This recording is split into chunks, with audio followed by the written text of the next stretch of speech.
আজকে বেশ কিছু কাজ ছিল বাইরে, তো ওই জন্য বেরোবো বলে একটু তাড়াতাড়ি করেই ঘুম থেকে উঠেছি। উঠে ফ্রেশ হয়ে খাওয়া-দাওয়া করে মা যেটা খেতে দিয়েছিল সেটা খেয়ে বাড়ি থেকে বেরিয়ে পড়েছিলাম। আর এটা না আমি অনলাইন থেকে কিনেছি জানো তো? এতটা পরিমাণে বাইরের রোদ, তো ওই জন্য নিজের সেফটির জন্যই কিনেছি। আর সামনে যেহেতু পুজো আসছে নিজের তো কি আর করতেই হবে।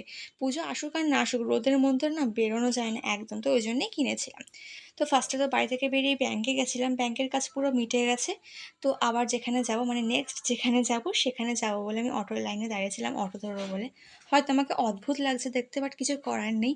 নিজের কেয়ার করতে গেলে এগুলো একটু করতেই হবে। এগুলো অনেকেই করে আজকাল।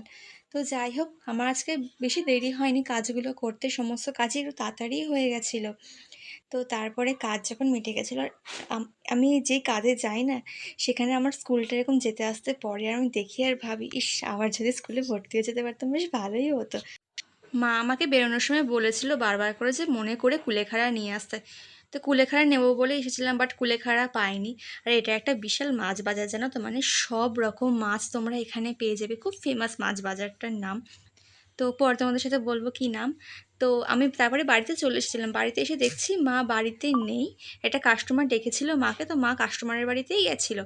ততক্ষণ আমি কী করেছি, পাড়ার দোকানে এসে আমি একটা স্প্রাইট কিনে নিয়েছিলাম।